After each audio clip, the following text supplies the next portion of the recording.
नमस्कार दोस्तों, स्वागत है आपका राजस्थान जीके क्यूज नंबर 3 में। मैं हूं मुकेश और स्वागत करता हूं आपका मुकेश क्लासेज में। दोस्तों यहां पे हम बात करने वाले हैं 30 इंपॉर्टेंट क्वेश्चनों के बारे में, जो कि आपके एग्ज़ाम के लिए काफ़ी हेल्प करेंगे आपके एग्ज़ाम में ये 30 इंपॉर्टेंट क्वेश्चन। तो गैस यहाँ पे हमारे पास पहला क्वेश्चन है, राजस्थान नाम सबसे पहले किसने दिया था। ऐसे ही मज़ेदार यहाँ पे 30 इंपॉर्टेंट क्वेश्चन है आपके लिए, ठीक है। तो गैस जो वीडियो यहाँ पे देख रहे हैं भाई, जिन्होंने हमारे चैनल सब्सक्राइब कर रखा है, तो गाइज़ वो यहाँ पे वीडियो को लाइक कर दो फटाफट से यार। और जो नए आए हो पहले हमारे यूट्यूब पे, वो गैस सब्सक्राइब कर दो हमारे यूट्यूब चैनल को, ठीक है। बेल आइकन ऑन करना और गैस वीडियो को लाइक करना और बेल आइकन ऑन करना, तब आपको हमारी वीडियो का नोटिफिकेशन मिलता रहेगा डेली, ठीक है। चलिए, तो बताइए दोस्तों, सबसे पहले जो राजस्थान का नाम है सबसे पहले किसने दिया था। और यहाँ पे हम बात करें BST exam and PTT exam के लिए, तो दोनों लेवल में यहाँ पे लेके चल रहा हूँ, ठीक है। चलिए, तो बताइए फटाफट से, राजस्थान नाम सबसे पहले किसके द्वारा यहाँ पर दिया गया था। चलिए, तो किसके लिए यहाँ पे दिया गया था, किसके द्वारा दिया गया था। तो देखो दोस्तों, यहाँ पे कर्नल जेम्स टोड के द्वारा राजस्थान नाम सबसे पहले दिया गया था, ठीक है। कर्नल जेम्स टोड हो जाएगा। आपको पता है कि कर्नल जेम्स टोड का उपनाम क्या है, तो इनको घोड़े वाले बाबा भी कहते हैं, ठीक है। तो कर्नल जेम्स टोड को घोड़े वाले बाबा भी कहते हैं, याद करना इंपॉर्टेंट है, कई बार पूछा जाता है, ठीक है। तो कर्नल जेम्स टोड ने राजस्थान का इतिहास लिखा था। और इनकी जो काफ़ी फेमस बुक है वो है annals and activity of Rajasthan, ये इनकी बुक है। चलिए, तो राजस्थान नाम सबसे पहले आपको तो इतना इतना याद रखना है कि राजस्थान नाम सबसे पहले किसने दिया था, इन्होंने दिया था, ठीक है। चलिए, अगला क्वेश्चन देखो। अगला क्वेश्चन हमारे पास है, अरावली पर्वतमाला की सर्वाधिक ऊंचाई एवं जो चौड़ाई है वो किस क्षेत्र में है, ठीक है। ये आपको बताना है। अरावली पर्वतमाला है, आपको पता है अपने राजस्थान में सबसे प्राचीन अरावली पर्वतमाला निकल रही है। तो सर्वाधिक इसकी ऊंचाई एवं जो चौड़ाई है ना, वो किस क्षेत्र में है, ये आपको बताना है भाई। अपने राजस्थान के भाई उत्तर में है कि मध्य में है या फिर दक्षिण में है, ये आपको बताना है, ठीक है। चलिए, तो बताओ फटाफट से, अरावली पर्वतमाला की जो सर्वाधिक ऊंचाई है वो किस क्षेत्र में हो जाएगी, ठीक है। तो इसका राइट आंसर दोस्तों क्या है, इसका राइट आंसर हो जाएगा दक्षिणी पश्चिमी क्षेत्र, ठीक है। डी इसका राइट आंसर होगा, दक्षिणी पश्चिमी क्षेत्र में। यानी कि आपको पता है दक्षिणी पश्चिमी क्षेत्र में क्या आ जाएगा, सिरोही आ जाएगा। और सिरोही में ही आपने जो है वो अरावली पर्वतमाला है, ठीक है। आपको पता है कि सबसे ऊंची कहाँ पर है, सिरोही में है। माउंट जैसे कि गुरु शिखर है अपने राजस्थान में, गुरु शिखर है, ठीक है। चलिए, अगला क्वेश्चन देखो। अगला क्वेश्चन हमारे पास है, अरावली पर्वत श्रृंखला के गुरु शिखर पर्वत शिखर की जो समुद्र तल से ऊंचाई है वो आपको बताना है, ठीक है। सिंपल सी आपको बात यहाँ पे बतानी है आपको, कोई गुरु शिखर की ऊंचाई कितनी है, ठीक है। सिंपल सी बात है, गुरु शिखर की ऊंचाई कितनी है, कई बार एग्जाम में पूछा गया और इम्पोर्टेंट क्वेश्चन है। 2019 में भी इसको पूछा गया था, ठीक है। 2019 में इसकी ऊंचाई पूछी गई थी गुरु शिखर की। तो बताओ फटाफट से, अरावली पर्वत श्रृंखला के गुरु शिखर पर्वत यानी जो शिखर है, इसकी ऊंचाई कितनी है। तो इसकी ऊंचाई कितनी हो जाएगी, 1722 मीटर इसकी ऊंचाई है, याद कर लेना। कई जगह क्या होता है दोस्तों, कई जगह आपको 1727 भी यहाँ पे दिया रहता है, ठीक है। यानी कि 1727 भी आपको कभी कभी एग्जाम में दे देते हैं, लेकिन जो इसकी ऑथेंटिक ऊंचाई है ना, वो है 1722 मीटर, ठीक है। 1722 मीटर इसकी ऊंचाई है। क्लियर दोस्तों। चलिए, अगला क्वेश्चन देखो। अगला क्वेश्चन आपके पास है, चलिए, भारत में उपलब्ध निम्न परिस्थितियों में से राजस्थान में सर्वाधिक रूप से उपलब्ध है। भाई क्या उपलब्ध है यहाँ पे, आपको चार ऑप्शन देख के बताना है कि वायु तापमान में यहाँ पे अतिशीतता पाई जाती है, सूर्य धूप की यहाँ पे दीर्घ अवधि है, वर्षा में बहुत अधिक यहाँ पे विषमता है, या निम्न सापेक्षिक आर्द्रता है। भाई काफ़ी अच्छा क्वेश्चन है और काफ़ी घुमावदार भी ये क्वेश्चन है, पीटीटी लेवल के लिए काफ़ी अच्छा क्वेश्चन है। चलिए, तो मैं आपको बता दूं कि अपने राजस्थान में क्या यहाँ पर निम्न अपेक्षित आर्द्रता पाई जाती है, ठीक है। अपने राजस्थान का जो क्षेत्र है यहाँ पर काफ़ी सूखा अपने यहाँ पर राजस्थान में पाया जाता है। तो इसका राइट आंसर दोस्तों क्या हो जाएगा, इसका राइट आंसर है डी, इसका राइट आंसर होगा, ठीक है। वर्षा में बहुत अधिक विषमता, भाई अगर जहाँ पर वर्षा की बहुत अधिक यहाँ पे विषमता रहेगी, तो सिंपल सी बात है, यहाँ पे आर्द्रता है वो कम रहेगी, ठीक है। यानी कि जहाँ पे आर्द्रता में काफ़ी हमें यहाँ पे देखने को मिलता है, ठीक है। चलिए, तो अगला क्वेश्चन देखो। अगला क्वेश्चन है, काफ़ी बार एग्जाम में पूछा गया क्वेश्चन है कि गैप सागर जो झील है वो कहाँ पर है, ठीक है।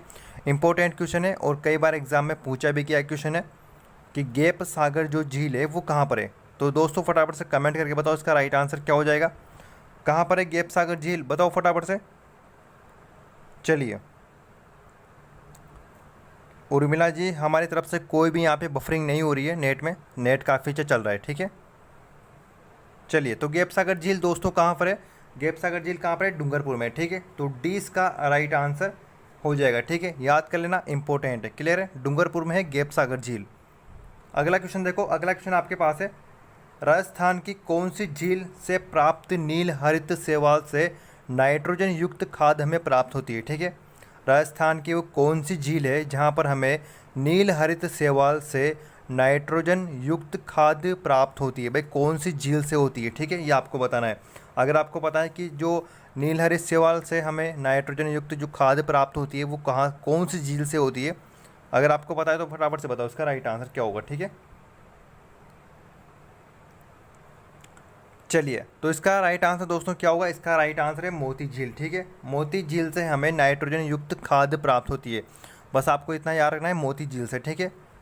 चलिए अगला क्वेश्चन देखो, अगला क्वेश्चन आपके पास है, बिसलपुर परियोजना राजस्थान के किस जिले में चल रही है, ठीक है। इतना सा बताना आपको, फटाफट से बताओ, सबको पता होगा इतना सा तो कि बिसलपुर जो परियोजना है वो कहाँ पर है, ठीक है। और बिसलपुर बांध जहाँ पर बना हुआ है वहीं पर ही बिसलपुर परियोजना चलेगी। तो कहाँ पर है बिसलपुर, मैं आपको बता दूं कि जो बिसलपुर जो बांध है वो बनास नदी पर बना हुआ है, ठीक है। इतना सा भी याद रखना, बनास नदी पर बना हुआ है बिसलपुर बांध।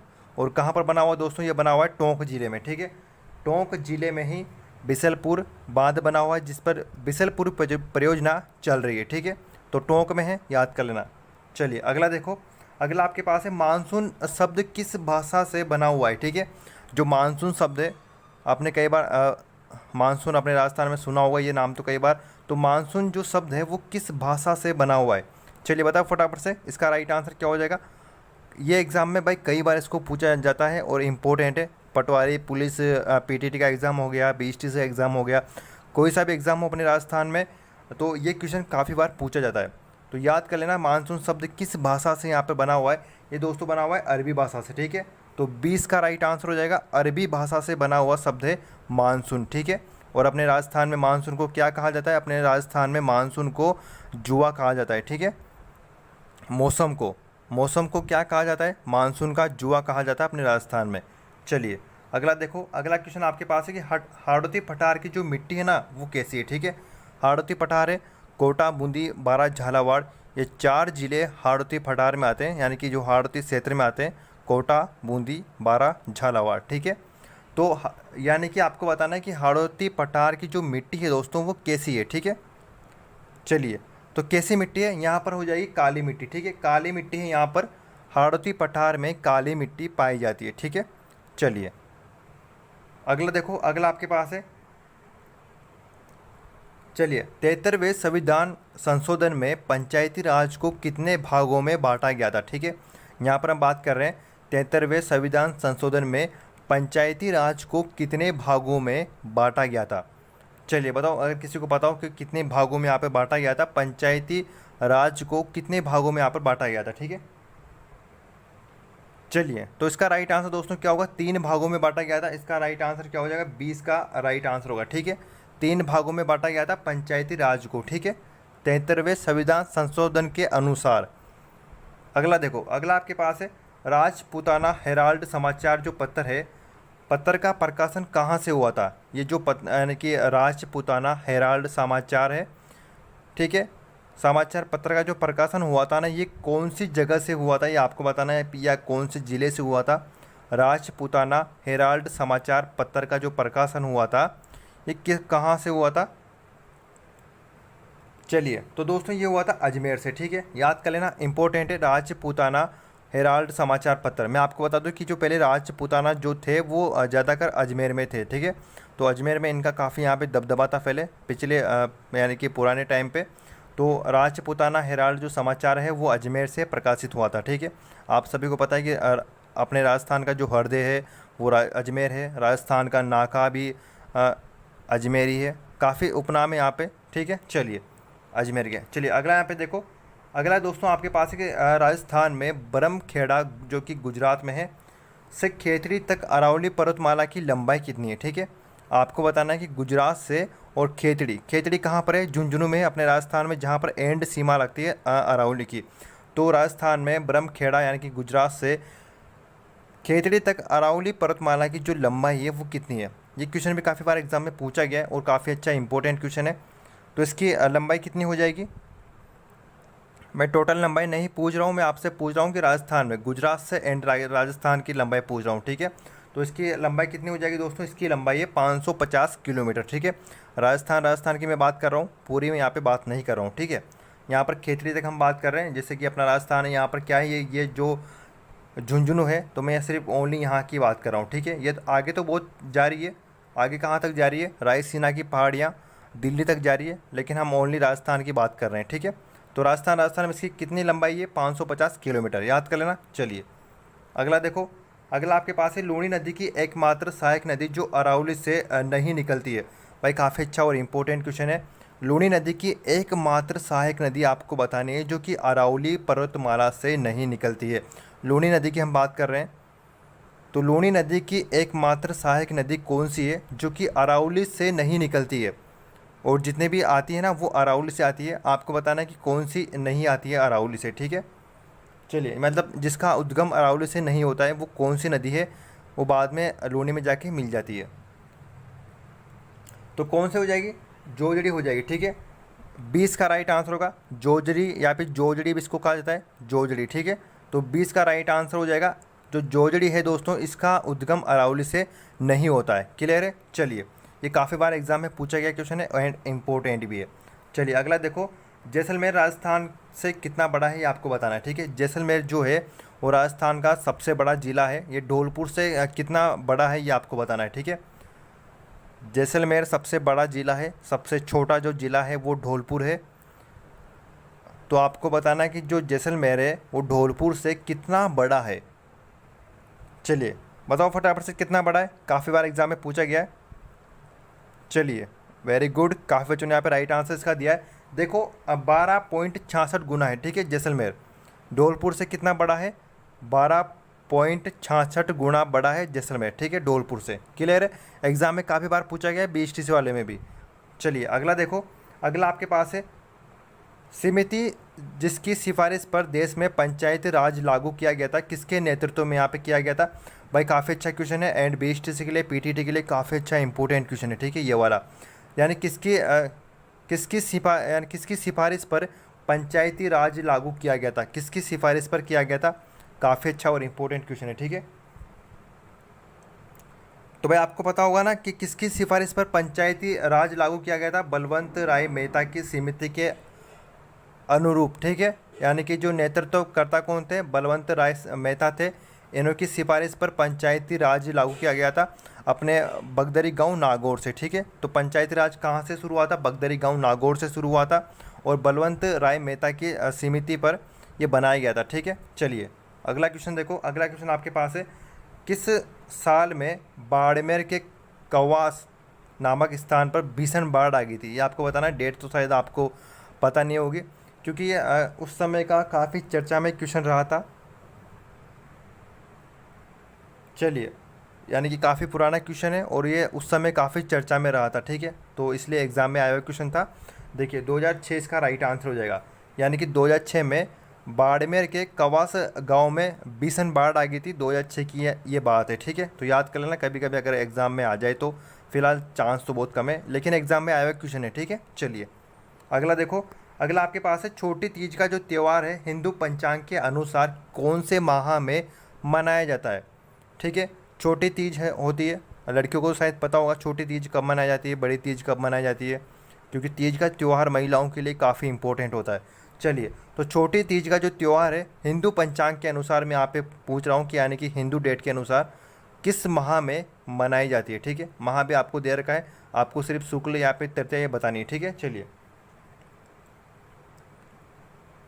तो इसका राइट आंसर दोस्तों क्या हो जाएगा? इसका राइट आंसर है श्रावण शुक्ल तृतीया को, ठीक है, पहला इसका राइट आंसर हो जाएगा। तो छोटी तीज का त्यौहार कब आता है? श्रावण शुक्ल तृतीया को छोटी तीज का त्यौहार आता है। क्लियर है? एग्जाम में आया हुआ क्वेश्चन है। और भाई तीज कहाँ की फेमस है? चलिए ये देखते हैं सबसे पहले तो कि जो तीज है ना, तीज वो कहाँ की फेमस है, ठीक है। तो मैं आपको बता दूँ, तीज जो है वो बूंदी की फेमस है। जो बूंदी जिला है, यहाँ की तीज यानी कि कजली तीज काफ़ी फेमस है यहाँ की। एग्ज़ाम में बार बार क्वेश्चन पूछा जाता है कजली तीज से, तो याद कर लेना दोस्तों, कजली तीज कहाँ की फेमस है, बूंदी की है, ठीक है। ये वाली कजली तीज, ऐसा नाम आएगा कजली तीज। तो भाई जो कजली तीज है वो बूंदी की है, याद कर लेना, इंपॉर्टेंट क्वेश्चन है, ठीक है। चलिए अगला क्वेश्चन देखो। अगला क्वेश्चन आपके पास है कि अपना गांव अपना काम योजना कब शुरू की गई थी। ये क्वेश्चन पूछा गया था एंड पटवारी में ये क्वेश्चन पूछा गया था, अपना गांव अपना काम योजना कब प्रारंभ की गई थी, कब शुरू की गई थी, ठीक है। चलिए बताओ फटाफट से। फिलहाल तो पटवारी में अब एक पेपर कर दिया गया है, लेकिन पिछले जो समय था उसमें 2 पेपर होते थे पटवारी के। ये इस बार काफ़ी अच्छा हो गया है, यहाँ पर पटवारी का एक ही पेपर हो रहा है। चलिए, तो अपना गांव अपना काम योजना है कब यहाँ पे शुरू की गई थी। देखो 1 जनवरी 1991 में, ठीक है, काफ़ी टाइम की बात है, 1 जनवरी 1991 की बात है, अपना गांव अपना काम योजना शुरू की गई थी, क्लियर। चलिए अगला देखो। अगला आपके पास है, राजस्थान में निजी क्षेत्र में सबसे बड़ी सौर ऊर्जा परियोजना के लिए बिजली उत्पादन शुरू कर दिया गया है। तो भाई जो सबसे बड़ा यहाँ पे सौर ऊर्जा परियोजना है, बिजली उत्पादन यहाँ पे हो रही है, तो कहाँ पर हो रही है, ठीक है। सौर ऊर्जा से बिजली उत्पादन यहाँ पे जो हो रहा है वो कहाँ पर हो रहा है, ठीक है। ये आपको बताना, निजी क्षेत्र की मैं यहाँ पे बात कर रहा हूँ, कहाँ पर हो रहा है। चलिए तो दोस्तों इसका राइट आंसर क्या हो जाएगा, इसका राइट आंसर सी, इसका राइट आंसर है, ठीक है। केवट सर ये जगह है जहाँ पर निजी क्षेत्र में सबसे बड़ी सौर ऊर्जा परियोजना से बिजली शुरू हो रही है, ठीक है, बिजली का उत्पादन यहाँ पे हो रहा है। चलिए अगला क्वेश्चन देखो। अगला दोस्तों आपके पास है कि केंद्रीय विश्वविद्यालय राजस्थान के भवन की आधारशिला 26 अप्रैल 2011 को कपिल सिब्बल एवं श्री अशोक गहलोत ने किस जिले में रखी गई थी, ठीक है। यानी कि केंद्रीय विश्वविद्यालय जो है राजस्थान में, ये कहाँ पर बना हुआ है, ठीक है। केंद्रीय विश्वविद्यालय राजस्थान में कौन से जिले में बना हुआ है, जिसकी आधारशिला 26 अप्रैल 2011 को कपिल सिब्बल एवं श्री अशोक गहलोत के द्वारा यहाँ पे रखी गई थी। तो कौन से जिले में है केंद्रीय विश्वविद्यालय, ठीक है। चलिए तो दोस्तों कहाँ पर है ये, नहीं ये जो बना हुआ है दोस्तों अजमेर में बना हुआ है, ठीक है। तो केंद्रीय जो विश्वविद्यालय है ये अजमेर में बना हुआ है, क्लियर है। 2011 में इसका आधारशिला यहाँ पे रखा गया था, ठीक है, तो अजमेर में है, क्लियर है। चलिए अगला देखो। राज्य के पहले पशु चिकित्सा एवं पशु विज्ञान विश्वविद्यालय की जो स्थापना है वो कहाँ पर की गई थी, ठीक है। राजस्थान के पहले पशु चिकित्सा एवं पशु विज्ञान विश्वविद्यालय की जो स्थापना की गई थी वो कहाँ पर की गई थी, ठीक है। चलिए बताओ फटाफट से किसी को इसका राइट आंसर हो। तो देखो दोस्तों, पशु चिकित्सा एवं जो पशु विज्ञान विश्वविद्यालय की स्थापना की गई थी वो बीकानेर में की गई थी। अगर कोई बीकानेर का होगा तो उसको पता ही होगा। यहाँ पर सबसे पहले पशु चिकित्सा एवं पशु विज्ञान विश्वविद्यालय की स्थापना की गई थी, ठीक है। तो बीकानेर में की गई थी। श्री कर्ण नरेंद्र विश्वविद्यालय इसका शायद कुछ नाम है, मेरे दिमाग में नहीं आ रहा, लेकिन श्री कर्ण नरेंद्र ऐसा कुछ नाम है इस विश्वविद्यालय का, ठीक है। ये एग्रीकल्चर यूनिवर्सिटी है जो यहाँ पे चल रही है। चलो तो बीकानेर में इसकी स्थापना हो जाएगी। अगला देखो। अगला दोस्तों आपके पास है कि राज्य में नई खनिज नीति है वो कब लागू की गई थी, ठीक है। तो राज्य में नई खनिज नीति कब लागू की गई थी, इसकी डेट यहाँ पे देखो। चलिए तो 28 जनवरी 2011 को, ठीक है, 28 जनवरी 2011 को राज्य में नई खनिज नीति लागू की गई थी। चलिए अगला देखो। अगला क्वेश्चन आपके पास है, रियासती काल में लाटा शब्द का जो प्रयोग होता था वो किस काय के लिए होता था, ठीक है, ये आपको बताना है। पटवारी में आया हुआ क्वेश्चन था, ये पटवारी का क्वेश्चन है, और पटवारी में ऐसे के क्वेश्चन ज़्यादातर पूछे जाते हैं कि रियासती काल में लाटा का जो लाटा है, लाटा शब्द प्रयुक्त होता था, भाई क्यों होता था यहाँ पर, ये आपको बताना है, ठीक है। रियासती काल की हम यहाँ पे बात कर रहे हैं और लाटा शब्द यहाँ पे क्यों प्रयुक्त होता था ये आपको बताना है, ठीक है। चलिए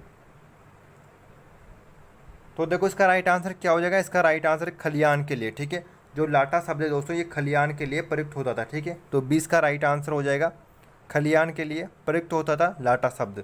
चलिए अगला देखो। अगला आपके पास है पालनहार योजना के तहत लाभार्थी हैं, ठीक है। जो पालनहार है दोस्तों यहाँ पे ये आपको बताना है कि जो पालनहार योजना के तहत जो लाभार्थी हैं वो कौन कौन से हैं, ठीक है, ये आपको बताना है। चलिए तो 24 का राइट आंसर दोस्तों क्या हो जाएगा, इसका राइट आंसर है उपयुक्त सभी, ठीक है। जो पालनहार योजना है इसके अंतर्गत कौन कौन आते हैं, कुष्ठ रोग एवं एड्स जो पीड़ित माता पिता के जो बच्चे होते हैं वो आते हैं। नाते जाने वाले जो महिलाओं की संतान होती है वो भी पालनहार योजना के अंतर्गत आती है। एंड पूर्ण विवाह पंजीयन के आधार पर जो पूर्ण विवाह जो माता के बच्चे होते हैं वो भी इस योजना के अंतर्गत आते हैं। ठीक है, तो पालनहार योजना है, इससे इनको लाभ यहाँ पर मिलता है। क्लियर है? चलिए अगला देखो। अगला अगला दोस्तों आपके पास है कि अकबर के मर गया महल कहाँ पर स्थित है। ठीक है, जो अकबर के महल है दोस्तों, ये अकबर के मर गया महल कहाँ पर स्थित है ये आपको बताना है। कौन से ज़िले में बना हुआ है या कौन सी जगह पर ये बना हुआ है ये आपको बताना है। ठीक है, जगह बताओ आप, तो यहाँ पर जगह दे रखी है आपको ऑप्शन में, तो आपको पता है तो बताओ। चलिए, अकबर के जो मर गया महल है ये कहाँ पर बना हुआ है। चलिए तो देखो दोस्तों, ये बना हुआ है रूपवास में। ठीक है, जो रूपवास जगह है यहाँ पर अकबर के मर गया महल यहाँ पे बना हुआ है रूपवास में, तो 20 का राइट आंसर हो जाएगा। ठीक है, वेरी गुड, काफ़ी बच्चों ने यहाँ पे बी बताया है, तो बी उनका एकदम सही है।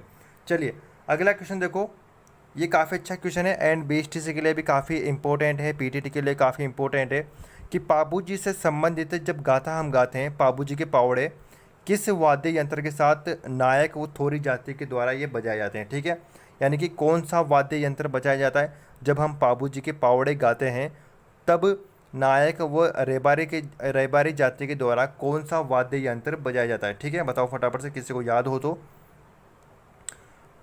पाबूजी के पावड़े गाते समय नायक और रेबारी जाति के द्वारा कौन से वाद्य यंत्र के साथ यहाँ पर पावड़े गाते हैं। ठीक है, यानी कि पाबूजी के जो पावड़े हैं ना वो कौन से वाद्य यंत्र के साथ।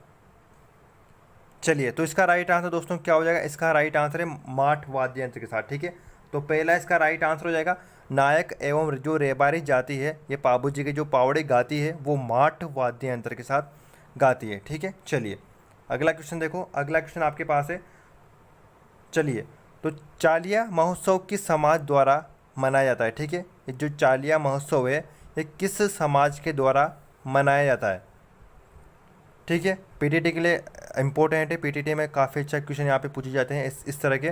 तो चालिया जो महोत्सव है, मैं आपको बता दोस्तों, जो पीटीटी की यहाँ पे तैयारी कर रहे हैं उसमें राजस्थान जी के 30% आती है और 70% इंडिया जी की आती है। ठीक है, तो आप थोड़ा बहुत इंडिया जी के भी फोकस करें जो पीटीटी की तैयारी कर रहे हैं, और बीएसटीसी में तो पूरी की पूरी यहाँ पर राजस्थान जी के आएगी। ठीक है, चलिए तो चालिया महोत्सव की जो किस समाज के द्वारा दोस्तों यहाँ पे मनाया जाता है। ठीक है, तो 20 का राइट आंसर हो जाएगा सिंधी समाज के द्वारा। क्लियर है? चलिए 20 का राइट आंसर हो जाएगा। अगला देखो दोस्तों, अगला आपके पास है जोहर मेला किस तिथि को लगता है। ठीक है, जोहर मेला किस तिथि को भरता है। चलिए बताओ फटाफट से, जोहर मेला है वो किस तिथि को भरता है। आपको पता होगा कि जोहर क्या होता है, महिलाओं के द्वारा जो बलिदान दिया जाता है ना वो जोहर होता है। ठीक है, जोहर किस तरह कैसा भी हो सकता है, जल जोहर हो सकता है, अग्नि जोहर हो सकता है, किसी भी प्रकार से जोहर हो सकता है। अपने पवित्रता के लिए यहाँ पे जो महिलाएं बलिदान देती है उसको जोहर कहते हैं। ठीक है, चित्तौड़गढ़ में या फिर काफ़ी दुर्ग हैं, जालोर का दुर्ग है, जैसा मैंने कहा दुर्ग है, काफ़ी जगह जहाँ पर साके हुए हैं वहाँ पर जोहर भी हुआ है। चलिए तो जोहर जो मेला है वो किस तिथि को लगता है ये आपको बताना है। ठीक है, चलिए तो 28वां नंबर का क्वेश्चन है दोस्तों, बताओ फटाफट से। ये लगता है चैत्र कृष्ण एकादशमी को, कहाँ पर लगता है, चित्तौड़गढ़ में लगता है। ठीक है, जोहर मेला कहाँ पर लगता है, चित्तौड़गढ़ में लगता है, और चैत्र कृष्ण एकादशी को ये लगता है। क्लियर है? तो 20 का राइट आंसर हो जाएगा। वेरी गुड दोस्तों, 20 का राइट आंसर होगा। ठीक है, चलिए अगला देखो, गंगा दशहरा मेला कहाँ पर लगता है। ठीक है, गंगा दशहरा मेला कहाँ पर लगता है। चलिए बताओ फटाफट से, किसी को बताओ। देखिए अपने राजस्थान में जो दशहरा फेमस है वो कोटा का है। ठीक है, ये काफ़ी बार एग्जाम में पूछा जाता है कि दशहरा कहाँ का फेमस है अपने राजस्थान में, तो कोटा का काफ़ी फेमस है दशहरा। लेकिन यहाँ पर है गंगा दशहरा जो मेला है वो कहाँ पर लगता है दोस्तों, तो ये भरतपुर में लगेगा। ठीक है, भरतपुर में लगेगा। ठीक है, गंगा दशहरा जो मेला है वो भरतपुर में लगता है, और दशहरा कहाँ का फेमस है, तो कोटा का काफ़ी फेमस है। ठीक है, कोटा का सबसे ऊंचा, यहाँ पर राजस्थान में सबसे ऊंचा बनाया जाता है और काफ़ी फेमस है कोटा का दशहरा। कभी आना यहाँ पे देखना अगर आपको टाइम मिलता है तो। ठीक है, चलिए अगला यहाँ पे देखते हैं। अगला दोस्तों आपके पास क्वेश्चन है कि निम्न में से कौन सा नागरसेले में निर्मित सबसे अंतिम भव्य मंदिर है। ठीक है, नागरशैली की हम यहाँ पे बात कर रहे हैं कि नागरशैली में निर्मित सबसे अंतिम जो मंदिर है ना वो कौन सा है। ठीक है, चलिए। तो ये क्वेश्चन काफ़ी बार एग्जाम में पूछा जाता है, बार बार एग्जाम में इसको रिपीट किया जाता है कि नागरशैली का अंतिम मंदिर कौन सा है। तो कौन सा मंदिर है दोस्तों जो कि नागरशैली में यहाँ पे बना हुआ है और अंतिम सबसे अंतिम मंदिर है। ठीक है, चलिए। तो इसका राइट आंसर दोस्तों क्या हो जाएगा? इसका राइट आंसर है सोमेश्वर मंदिर, यानी कि जो किराड़ू के मंदिर हैं, किराड़ू के जो मंदिर हैं वो सबसे अंतिम मंदिर है जो कि नागरशैली में बने हुए हैं। ठीक है, तो 20 का राइट आंसर हो जाएगा दोस्तों। तो दोस्तों ये थी हमारे Rajasthan GK Qs number 3 and thanks for watching. और जो नए हो गाइस यहाँ पे सब्सक्राइब कर लो हमारे यूट्यूब चैनल को एंड बेल आइकन को यहाँ पे जरूर ऑन कर लेना। और गाइस वीडियो को यहाँ पे लाइक कर देना। ठीक है, और ये आपके लिए कुछ यहाँ पे जरूर सूचना जो कि आप यहाँ पे पढ़ते रहना। और गाइस वीडियो को लाइक कर दो यार, वीडियो को लाइक करना एंड बेल आइकन को ऑन कर लेना ताकि आपको हमारी जैसे यहाँ पे लाइव क्लास चलती है तो लाइव क्लास आपको मिल जाएगी। ठीक है, वीडियो को गाइस लाइक करना मत भूलना। आशा करता हूँ आपको ये वाली वीडियो काफ़ी अच्छी लगी होगी। और यार जैसे कि आप प्यार दिखा रहे हो, यहाँ पे सपोर्ट कर रहे हो गाइस, वैसे हमें यहाँ पे सपोर्ट करते रहो, अपना प्यार दिखाते रहो, वीडियो को लाइक करते रहो गाइस एंड यहाँ पे शेयर करते रहो। अपने व्हाट्सएप ग्रुप है या कोई फैमिली मेम्बर है उनके साथ शेयर करो यार, जो बीएसटी की तैयारी कर रहे हैं उनके साथ शेयर करो। ठीक है, पीटीटी की जो तैयारी कर रहे हैं उनके साथ शेयर करो, या फिर पटवारी की या फिर पुलिस की कोई सी भी तैयारी कर रहे हो, सबके लिए जो राजस्थान जीके सब में आती है। ठीक है, तो गाइस अगर किसी को यहाँ पे जुड़ना हो हमारे ग्रुप में जहाँ पर आपको पूरी यहाँ पर पीडीएफ अगर आपको चाहिए तो यार आप हमारा ग्रुप ज्वाइन कर सकते हो। ठीक है, आपको यहाँ पे प्राइस दिख रही होगी एंड आपको इतना कुछ यहाँ पे मिलने वाला है आपको डेली हमारे ग्रुप में। तो काफ़ी बच्चों ने यहाँ पे ज्वाइन कर रखा है, तो मैं भी आपको एक ही सलाह दूंगा, भाई ज्वाइन कीजिए ताकि आपको हर एक चीज़ यहाँ पे मिलेगी। ठीक है, इसके साथ गाइस यहाँ पे 20 चीज़ की नहीं, आपकी जो तैयारी होगी दोस्तों वो पुलिस की, पटवारी की, हाई कोर्ट हो गया, आपकी हर एक तैयारी जो है वो हमारे ग्रुप में आपको करवा दी जाएगी। तो बीएसटी से नहीं, पीटीटी की होगी आपको गाइस, पटवारी होगी, पुलिस हो गया, हाई कोर्ट हो गया, सभी की तैयारी आपको हमारे ग्रुप में करवा दी जाएगी। ठीक है दोस्तों, तो गाइस गुड नाइट, आप सभी को तैयारी अच्छे से करते रहें और जो इच्छुक विद्यार्थी है वो हमसे कांटेक्ट कर सकते हैं, आपको नंबर दिख रहे होंगे हमारे स्क्रीन पर। ठीक है, तो मिलते हैं कल 10 बजे, बाय बाय, सी यू।